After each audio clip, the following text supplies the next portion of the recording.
出师表》是诸葛亮在什么样的背景之下写成的？不去救援关羽的刘封和孟达，最终的下场如何？诸葛亮第一次北伐为何要走岐山道？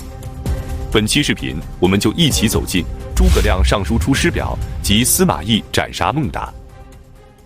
226年5月16，魏文帝曹丕病逝，年仅40岁。之后，由他和甄氏所生的儿子曹睿继位，即魏明帝，时年23岁。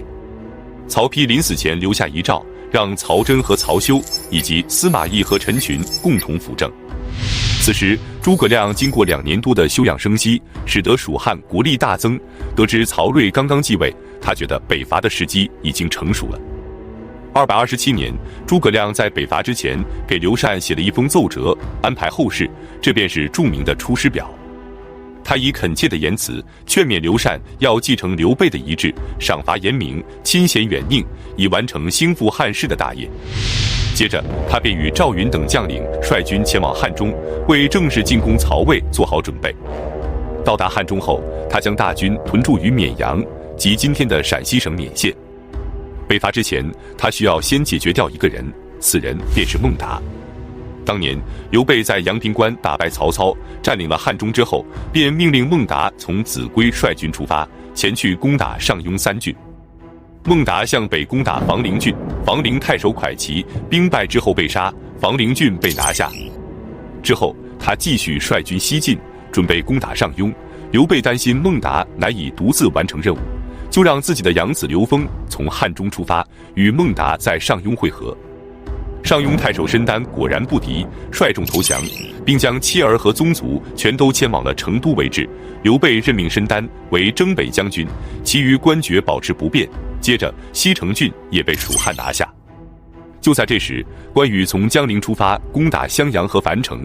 不多时，他便斩杀了庞德，俘虏了于禁，进展非常顺利。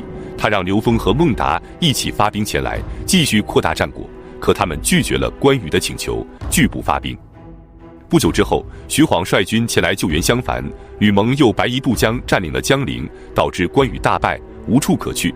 他便再次请求刘封和孟达发兵救援，可他们却以上庸等地刚刚归附，人心不稳为由，再次拒绝关羽，导致关羽败走麦城，荆州丢失。刘备得知关羽被杀的消息后，非常悲愤，怪罪刘封和孟达没有及时救援关羽。孟达非常害怕，担心刘备会治罪于他，而且他与刘封长期不和，刘封仗着他是刘备的养子，肆无忌惮地欺凌他，并将他演奏古乐的乐队都给抢走了。一气之下，孟达便给刘备写了一份书信，然后率领4000多人投降了曹魏。曹丕非常高兴，立即封其为散骑常侍、建武将军，并且将西城郡改名为卫兴郡，然后又将房陵、上庸和卫兴3郡合并为新城郡，任命孟达为新城太守，将西南的重任委托于他。同时派遣夏侯尚和徐晃与孟达一起夺取3郡。孟达给刘封写信，劝他一起投降曹魏，但被刘封拒绝。见曹魏的大军到达，已经投降了蜀汉的申丹和申仪2兄弟，反过来背叛蜀汉，转投了曹魏，共同对付刘封。刘封不敌，只好逃回成都。到达成都后，刘备责备他欺凌孟达，使其投降曹魏，不救援关羽，导致关羽兵败被杀。诸葛亮也考虑到刘封刚烈勇猛，刘备死后难以驾驭，便劝说刘备借机将他除掉。于是刘备便赐刘封自裁。临死之前，刘封叹息道：“我真后悔没有听从孟达的建议，投降曹魏。”孟达刚投奔曹魏的时候，曹丕对他非常器重，桓阶和夏侯尚等人也与孟达关系亲密。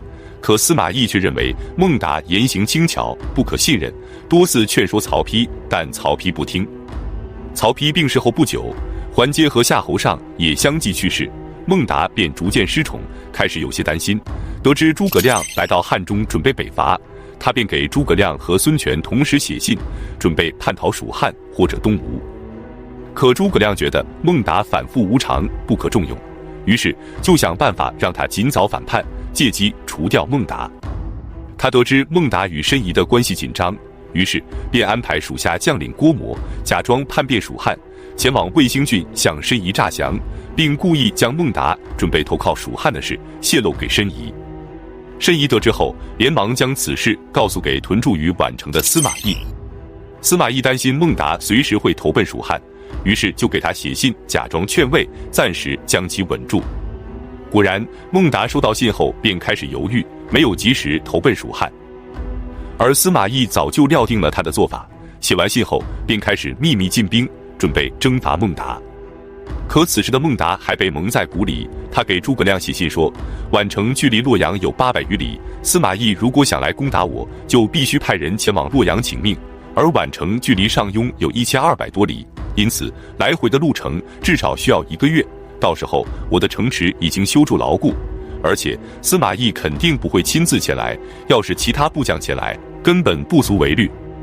然而让他没想到的是，司马懿不仅先斩后奏，没有请命就率军前来，而且是亲自率军，日夜兼程地赶往上庸，只用了8天时间，他的大军便赶到了上庸城下。此时蜀汉和东吴前来援救孟达的大军也已到达，但被司马懿派人拦截在安桥和木兰塞，即今天的浔阳县以东的汉水北岸，无法赶来救援孟达。上庸城3面环水，孟达便在城外树立木栅，加固城防，司马懿则让大军渡水毁掉木栅，直逼城下。228年正月，司马懿率军猛攻了16天，孟达便抵挡不住了。其外甥邓贤和部将李辅开城投降，魏军冲入上庸城，斩杀了孟达，并将他的首级送往了洛阳。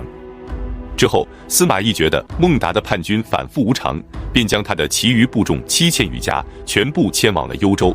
魏兴郡的申仪也被逮捕后送往了洛阳。至此，孟达被除，司马懿随后也率军返回了宛城，诸葛亮便准备出兵北伐了。从汉中翻越秦岭，自古有5条路线可走，分别是陈仓道和包斜道、倘洛道和子午道以及岐山道。